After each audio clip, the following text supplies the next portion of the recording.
Hey, what's up? John Sonovitz here. Still catching up on book reviews as I've been going through like a book a day as I've been running a lot more miles. I am reviewing a book today that I've been waiting to read, but I've been kind of reluctant just because I wasn't sure. This author is kind of hit and miss. The book is Crushing It, not to be confused with Crush It. Crushing It by Gary Vaynerchuk. I was unsure about this book because, Crushing It was good. It was one of the first entrepreneurial type of books that I read when I was first listening to Pat Flynn on Smart Passive Income podcast, and I think he had Gary on there and recommended it. But this one was actually really good. It was really just a collection of two things, of specific strategies that you should use and why, how to do this, but then interspersed with a lot of success stories from people who read Crush It and had implemented these specific strategies. These stories were good because they're kind of inspiring, because it makes you realize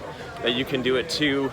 And these are realistic, real stories, and I know it because I know quite a few of the guys that were in this book. So Pat Flynn was one of them. Pat Flynn is a friend of mine. I followed his career. I know his story in and out because I was, I witnessed it firsthand. Same thing with John Lee Dumas, another friend of mine. I've been on Entrepreneur on Fire a couple of times, and I've met up with him, and I've watched his career grow and watched his story unfold. A lot of people don't like what Gary says because they're like, oh, it's all hustle, hustle, hustle.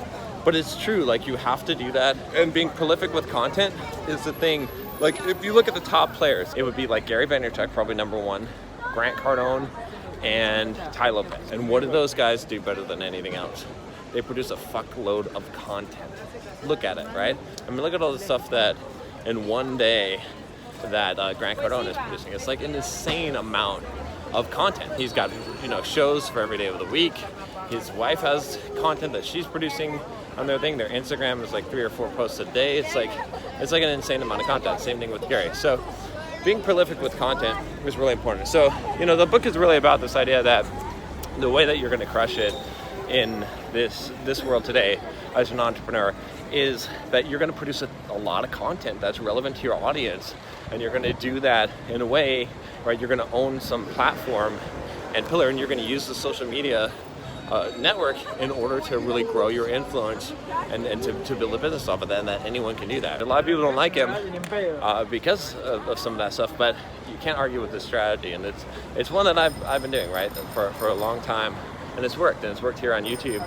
I can tell you for sure the number one thing that increases my subscribers on this channel and increases the views is producing more videos, nothing else. Currently doing 1 video a day instead of 2. Actually, I'm recording more than 2 now because I'm gonna get back up to that, but I'm gonna experiment with 3. Even though some of you voted and said, oh, it'd be better if you did like 1 video a week or 3 a week, I can't keep up with it. It doesn't matter. The stats don't lie. If I want to grow the channel more, if I want to reach more people, more content. That's why I actually started on Instagram now. You can follow me. Go for Bulldog Mindset on Instagram. I'm going to grow that platform. You can watch me. You can watch me do it as I start putting out content. I'm going to start building a content factory on there. Right now I'm just hand doing it one at a time, kind of curated type of content, but eventually I'll start putting out a lot more stuff on there and grow that channel as well. Good book, definitely worth the read. Not a super revolutionary book, right? But it's definitely worth it, especially if you're looking to grow a business today, right? A lot of my coaching clients, right, I'm giving them this advice. I'm like, you got to be prolific, you got to be making videos, you got to be writing these blog posts, right? You got to start doing this because that's how you're going to get traffic, right? You've got to get traffic somehow, right? And you can do it. You can pick Instagram, you can pick YouTube, you can pick even blog today or podcast, but and he goes over most of the major ones, but yeah, it makes a lot of sense. He talks about this idea of looking at these new platforms that aren't popular, which makes a lot of sense because a lot of these things, if you can, it's like a land grab. It's like if you can get in early, right? I wish I would have started on YouTube, like 5 years before I did. It would have been a much easier way to grow, right? Because there would be less saturation. Kind of being first to market makes a lot of difference in platforms like that because then you kind of own the platform. So anyway, that's all I got for you today. If you haven't already, click the subscribe button down below. I'll talk to you next time.